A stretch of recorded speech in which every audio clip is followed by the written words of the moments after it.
आज की प्रेस वार्ता का मुद्दा बहुत अहम मुद्दा है। कहावत तो वैसे है, जग में ऐसा कोई बचा नहीं जिसको इन्होंने ठगा नहीं। मैं उसको थोड़ा सा चेंज कर रहा हूं कि भारत में ऐसा कोई बचा नहीं, भाजपा ने जिसको ठगा नहीं। कश्मीर से लेकर कन्याकुमारी तक झूठ के पुलंदों के सिवा इसने हमारे मुल्क को कुछ नहीं दिया।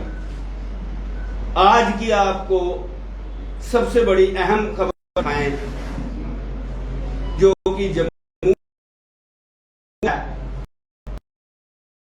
कश्मीर की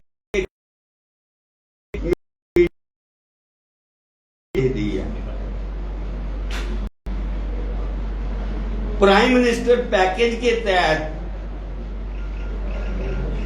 आपको फुल सिक्योरिटी प्रोवाइड की जाएगी।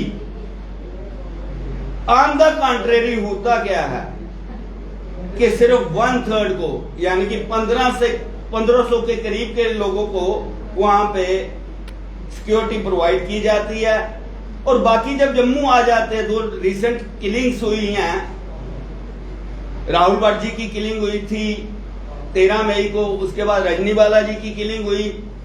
तो जब उन्होंने शिफ्ट कर दिया जम्मू में और वो तैयार हैं जाने के लिए कश्मीर में, सिंपल उनकी छोटी सी एक डिमांड है कि हिंदुस्तान में ही नौकरी करनी है, Kashmir part and parcel Hindustan का ही है, तो एटलीस्ट सिक्योरिटी तो प्रोवाइड कर दो अपने एम्प्लॉइज को जो आपके पास नौकरी कर रहे हैं।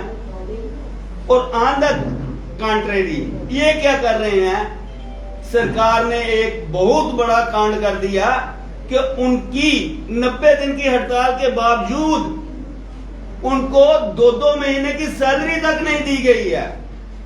और उनमें से मैक्सिमम एम्प्लॉइज जो किराए के मकानों में आगे पीछे रह रहे हैं और मालिक उनके किराया मांग रहे हैं, वो किराया देने में भी असफल है। आप लोगों को शायद पता ना हो या शायद पता हो, मैं आपको एक नई जानकारी दे दूं।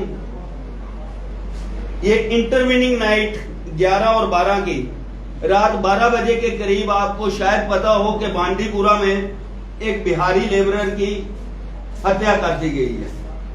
ये सरकार हाथ खड़े कर लेना कि अगर ये सिक्योरिटी प्रोवाइड ही नहीं कर सकती है तो इनको हुकूमत में रहने का कोई हक नहीं है।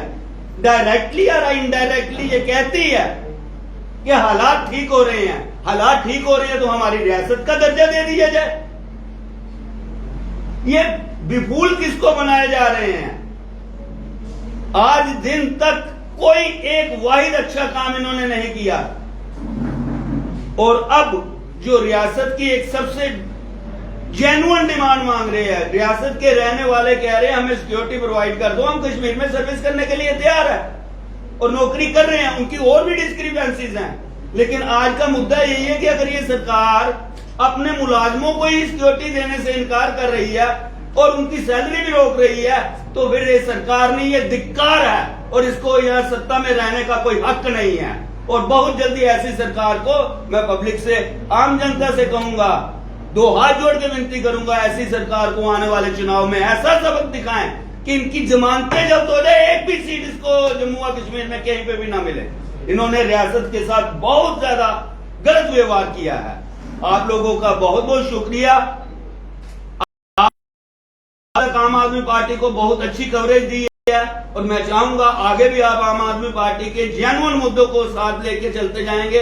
और तो आम आदमी पार्टी के द्वारा आज एक प्रेस कॉन्फ्रेंस की गई जिसमें जिस तरह के हालात कश्मीर घाटी में बने हैं, क्योंकि कश्मीर घाटी की बात करें तो निर्मम हत्याओं का दौर जो है वो रुकने का नाम नहीं ले रहा। देर रात की बात करें तो एक वहाँ के जो नॉन लोकल शख्स, जो एक बिहार से रहने वाले वहाँ जो काम कर रहे थे, उनकी निर्मम हत्या कर दी गई।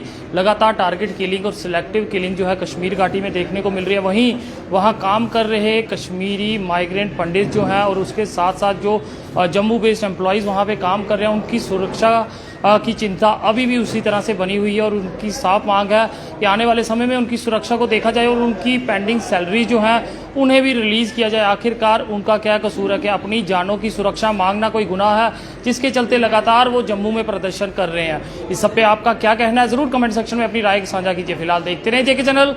मुझे महेंद्र जीत सिंह और मेरे कैमरा पर्सन रघु को दीजिए इजाज़त। नमस्कार।